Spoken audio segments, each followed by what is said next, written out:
Olá, hoje é sexta-feira, 21 de junho de 2024, eu sou Diego Amorim, seja muito bem-vindo, muito bem-vinda a mais um bloco de notas aqui pelo Correio Brasiliense, com as principais anotações do dia. Fogo no Congresso Nacional, eu te conto daqui a pouquinho essa história, também toda a repercussão da retomada do julgamento no Supremo Tribunal Federal sobre a descriminalização da maconha e uma expectativa de que na semana que vem não tenha praticamente nada em Brasília em razão dos festejos julinos e juninos no Nordeste, mas aí teve um libera geral. Deputados e senadores estão todos liberados para votarem à distância na semana que vem. Eu te conto daqui a pouquinho os detalhes de tudo isso. É o bloco de notas que já está no ar pelo Correio Brasiliense. Muito bem, vamos começar as nossas anotações de hoje. Antes disso, eu queria te convidar a deixar o seu like, o seu joinha aqui nessa transmissão, se inscrever no canal do Correio Brasiliense, caso você ainda não seja inscrito, ativar o sininho das notificações e compartilhar esse link aí com o máximo de gente possível, para que cada vez mais pessoas conheçam aqui o bloco de notas de segunda a sexta-feira, a partir das 5 horas da tarde, quando a gente se reúne para fazermos as nossas anotações rápidas, objetivas, diretas e sempre que possível com leveza.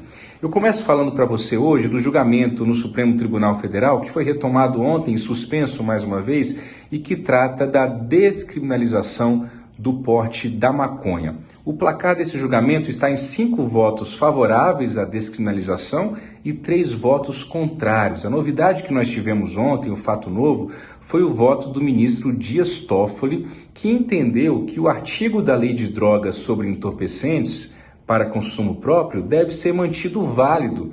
E esse trecho diz que o porte para uso pessoal da droga será punido com medidas socioeducativas. Então, no entender do ministro Dias Toffoli, a atual lei, a legislação vigente, já não criminaliza o porte da droga, portanto, não há que se julgar se há uma criminalização ou não. Esse é o entendimento do ministro Dias Toffoli, que abriu, portanto, uma terceira via, uma divergência dos votos já apresentados pelos demais ministros nesse julgamento. Julgamento este que deverá ser retomado na próxima terça-feira no Supremo Tribunal Federal, e esse assunto volta então a ser discutido na pauta nacional, inclusive no âmbito do Congresso. No Parlamento Brasileiro há várias propostas que esbarram em questões muito parecidas com essa ação que está sendo tratada no Supremo Tribunal Federal e que muita gente defende que é o Congresso que tem que decidir essas coisas e não o Supremo Tribunal Federal. Dias Toffoli até deu uma sinalização de que concorda com isso no seu voto ontem aqui em Brasília, no Supremo Tribunal Federal. Muitas lideranças partidárias defendendo, inclusive, que o presidente da Câmara, deputado Arthur Lira, tome a liderança aí neste debate e paute nos próximos dias, nas próximas semanas, também esse assunto no Congresso Nacional, e a gente pode ter novamente uma nova rusga institucional aí entre os poderes judiciário e legislativo. Mas anota aí no seu bloco de notas. Julgamento então em 5-3 pela descriminalização do porte da droga, da maconha, até aqui, esse é o julgamento, e um voto divergente aqui saindo pela tangente do ministro Dias Toffoli, faltando ainda votarem os ministros Luiz Fux e Carmen Lúcia, que acabarão decidindo, muito provavelmente na semana que vem, o resultado desse julgamento no âmbito da Suprema Corte. Seja muito bem-vindo, muito bem-vinda, você que chega agora ao bloco de notas aqui do Correio Brasiliense. Eu sou Diego Amorim, todos os dias a gente se reúne aqui no finalzinho da tarde, sempre a partir das 5 horas em ponto, para fazermos as nossas principais anotações do dia. Agora eu te conto que hoje foi confirmada a informação de que na semana que vem aqui em Brasília, basicamente não haverá expediente no Congresso Nacional. Sabe por quê? Por conta do Anahiê, por conta dos festejos no Nordeste em razão do dia de São João.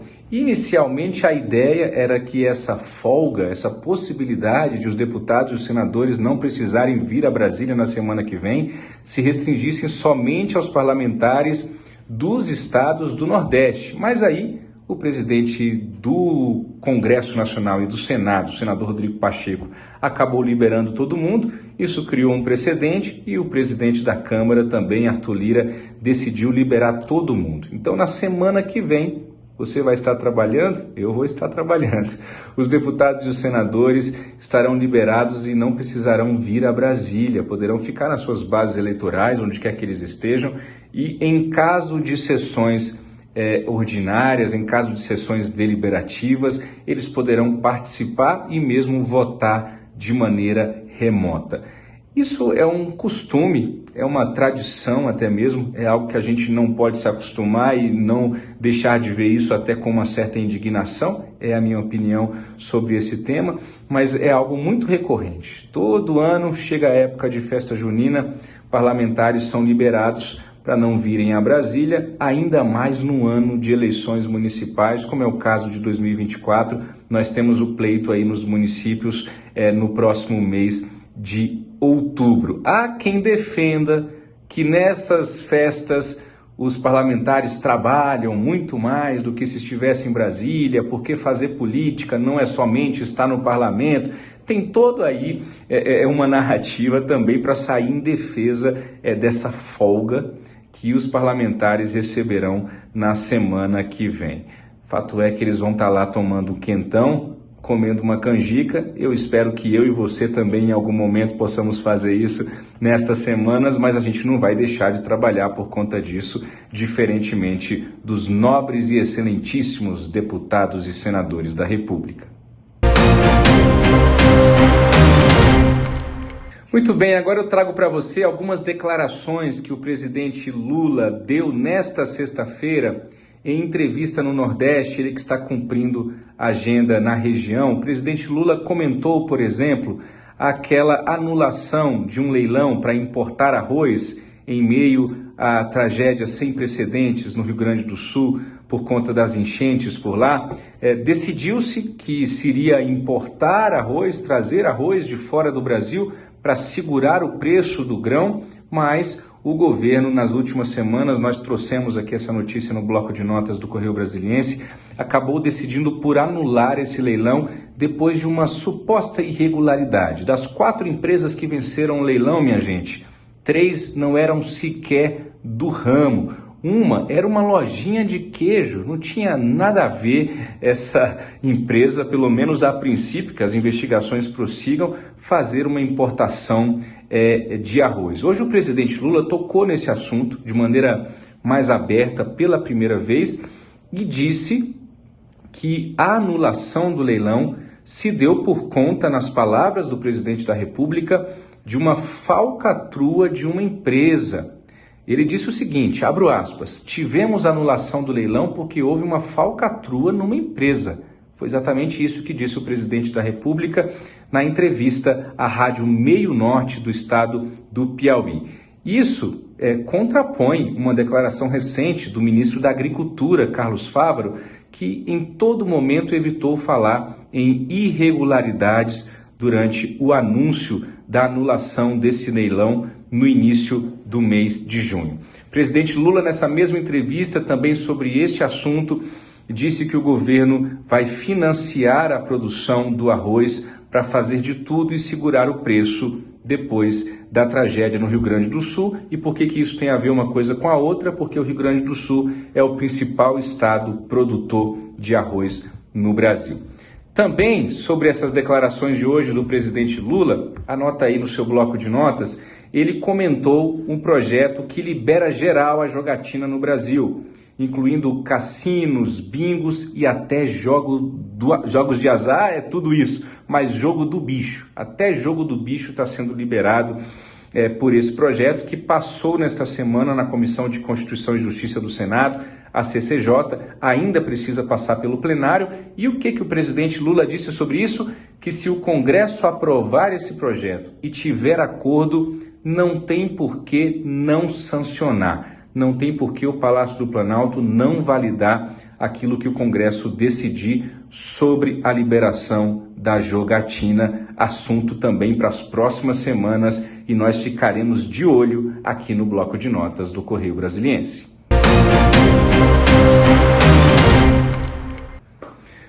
Vamos juntos para as nossas últimas anotações dessa sexta-feira, 21 de junho de 2024. Você que está chegando agora, não esquece de deixar o seu joinha, o seu like aqui nessa transmissão pelo Correio Brasiliense. Pessoal, hoje aqui em Brasília saiu uma fumaça preta, não foi branca, diferentemente lá dos conclaves do Vaticano, saiu uma fumaça preta do alto da torre do Congresso Nacional, do lado da Câmara dos Deputados. A cena chamou muita atenção dos moradores aqui de Brasília, assustou muita gente, motoristas, pedestres, gente que parou o carro para ver o que estava acontecendo no Congresso Nacional. Não era nada demais, essa fumaça fazia parte de um treinamento que estava acontecendo de brigadistas lá, aproveitando uma sexta-feira, que é um dia muito mais tranquilo aqui no Parlamento Brasileiro. Essas duas torres do Congresso Nacional, por curiosidade, foram inauguradas em 1960, junto com Brasília. Cada uma delas tem 28 andares e foram projetadas pelo arquiteto Oscar Niemeyer. De vez em quando tem esses treinamentos aqui em Brasília, mas é sempre assim. Sempre que eles ocorrem, acabam assustando muita gente. Também é uma cena forte, uma fumaça preta, forte, densa, saindo ali do alto do Congresso Nacional. Quem não tem essa informação se assusta mesmo, isso é muito natural. Para a gente concluir hoje, anota aí também no seu bloco de notas que a Receita Federal liberou, nesta sexta-feira, a consulta do segundo lote de restituição do Imposto de Renda 2024.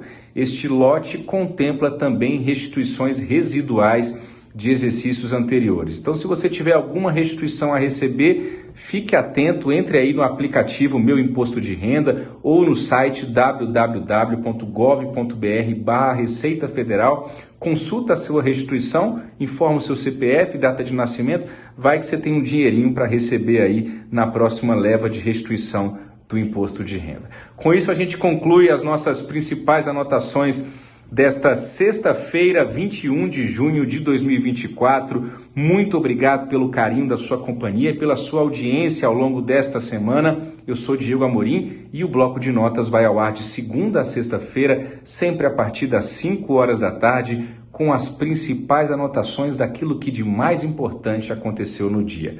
Na medida do possível, aproveite seu fim de semana, coragem, até segunda-feira. Tchau, tchau.